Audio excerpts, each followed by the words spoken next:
Oi, gente! Esse ventinho nessa tarde maravilhosa. Boa tarde pra mim, bom dia, boa tarde ou boa noite pra vocês. Se você gosta de vídeo de indicação de leitura, já vai deixando um like nesse vídeo pra me ajudar. Compartilha ele com mais amigos, porque esse vídeo tá recheado de dica boa de leitura, tá bom? Eu vou começar primeiro com os livros que eu li em formato digital, que eu não tenho aqui, mas eu vou deixar nesse cantinho aqui a imagem pra vocês saberem a capa certinho, tudo legal.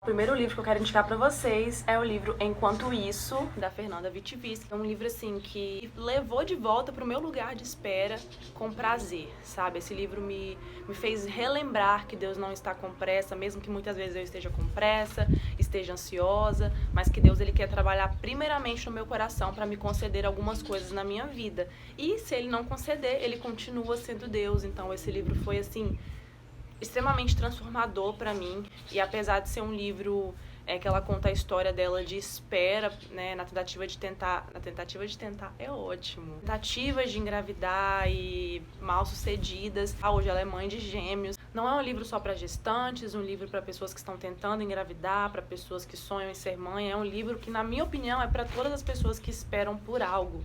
Assim. O segundo livro que, assim, pra mim foi o livro revelação desse ano, que é um livro de só 40 páginas, gente, mas que, assim, transformou a minha forma de pensar sobre autoestima, sabe, sobre humildade, sobre quantas vezes eu agia com autocomiseração, mas na verdade era o meu ego, era o meu orgulho falando ali, sabe, não era questão de baixa autoestima, é questão de querer atenção mesmo pra si mesmo, que é o livro Ego Transformado, do Timothy Keller, que ele explode seu cérebro, assim, pra você perceber quantas vezes, na verdade, a sua baixa autoestima é pelo fato de você pensar tanto em si mesmo.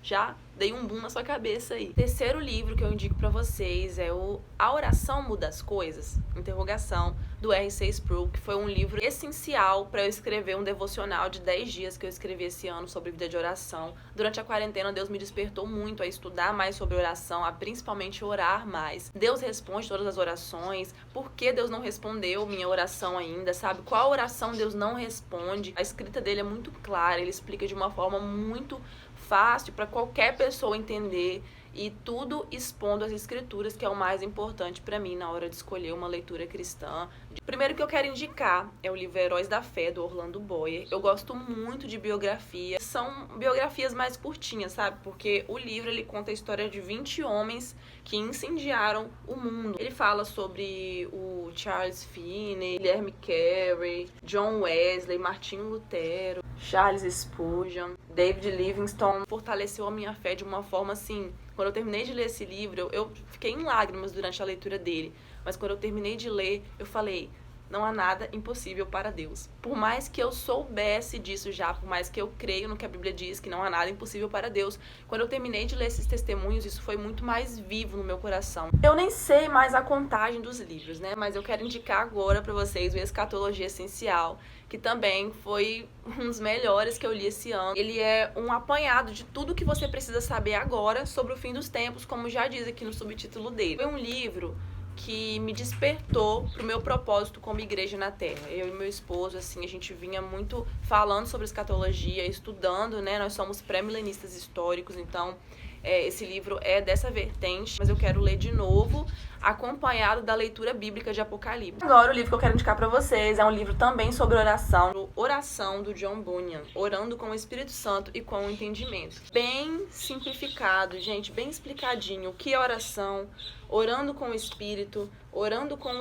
e com o entendimento. Uma frase que ele fala aqui logo no início do livro, que eu acho linda e muito verdadeira, é que oração é derramar de modo sincero, consciente e afetuoso o coração ou a alma para Deus por meio de Cristo, no poder e ajuda do Espírito Santo, buscando as coisas que Deus prometeu ou que estão em conformidade com a sua palavra, para o bem da igreja e com fiel submissão à sua vontade. Agora eu quero... Gente, não adianta eu começar o vídeo contando os livros, porque eu nunca gravo, porque eu não tenho anotação aqui, entendeu? Em vez da pessoa fazer uma anotação, colocar os números certinho, faz, né? Aí fica assim. O livro de casamento, assim, da vida que eu li até hoje, eu desde mais novinha já lia muito sobre relacionamento, enfim, mas esse aqui é o livro Você e Eu para Sempre, do Francis Chan e da Lisa, que é a esposa dele. O casamento à luz da eternidade. Por que se casar? Qual é a razão do casamento? Para que serve o casamento? Qual é o plano de Deus para o casamento? E se a gente quer viver um casamento à luz da eternidade, à luz da palavra de Deus, a gente precisa entender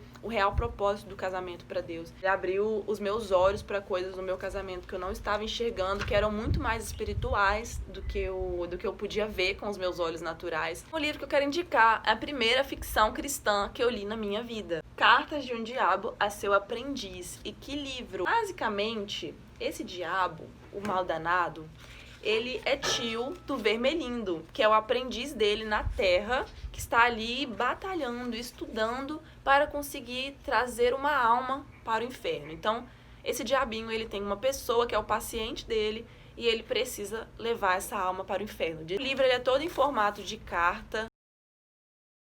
Aí vai assim, ó, carta 1, carta 2, é sempre o mal danado escrevendo pro Vermelindo. Quando o livro cita inimigo, no caso é o diabo citando Deus, né? O inimigo seria Deus nessa leitura. É uma leitura muito interessante. Mas você vê a vida de uma pessoa da perspectiva de um diabo, é muito pesado, sabe? O próprio C.S. Lewis, quando escreveu esse livro se sentiu pesado, maçante para ele. Esse livro fala sobre como esse diabo age no casamento, como age com relação à gula, à prostituição, à sexualidade, até mesmo a coisas boas e ilícitas da vida do ser humano, como que ele usa isso para tirar o ser humano de uma vida piedosa, de uma vida de misericórdia, de uma vida de intimidade com Deus, gente. Então, leia esse livro, ele é muito bom mesmo. Vou falar agora de um livro que eu acabei de lembrar, que eu não podia deixar de fora, que foi o meu primeiro livro de ficção cristã nacional, que foi esse livro aqui, ó, 100 Dias na Terra, da Ruby Albuquerque. A história de Caleb, que é um extraterrestre que precisa ir pra Terra, passar 3 meses para escrever, 3 meses e pouquinho, no caso 100 dias, né? Para escrever um relatório sobre a Terra.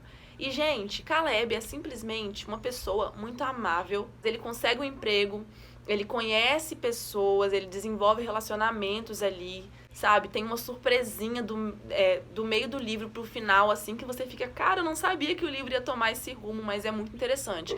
E ele é um livro sobre dor, sobre sofrimento. Uma mensagem muito central, assim, que eu tirei pra mim é que como nós somos iguais quando estamos sofrendo, sabe? Como as diferenças perdem um lugar quando estamos sentindo dor.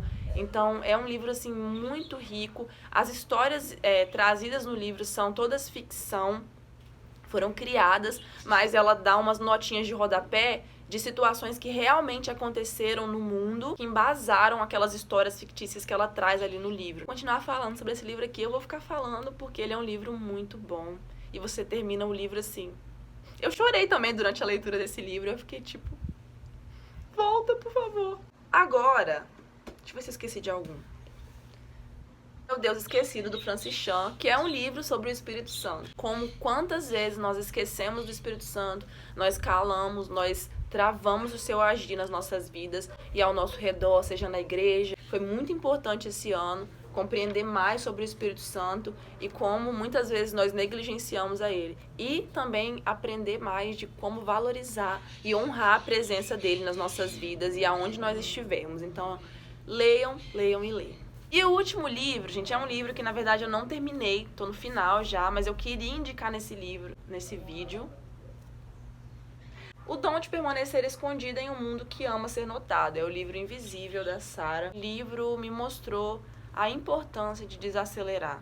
E como nos momentos em que você se sente invisível, são os momentos onde Deus mais pode fazer as suas raízes crescerem, como as suas raízes podem se firmar mais ainda, como você pode ser fortalecido nos momentos de silêncio, nos momentos em que talvez ninguém te nota, ou que tem muita coisa que não está acontecendo.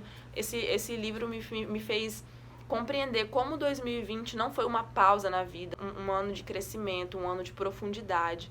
E esses momentos, né, de dificuldade, de tempestade, esses momentos em que parece que deu uma pausa na vida, são momentos importantíssimos para Deus. E Deus te ama tanto quando você está orando, quanto quando você está lavando vasilha. Então, esse livro mostra a presença de Deus naquilo que é ordinário, naquilo que é cotidiano. Foi muito, muito importante para o meu crescimento e eu estou encerrando o ano com uma leitura, assim, excepcional. Mas é isso, espero que vocês tenham gostado, um feliz ano novo pra vocês e até o próximo ano, que já é logo ali. Um beijo e tchau, tchau!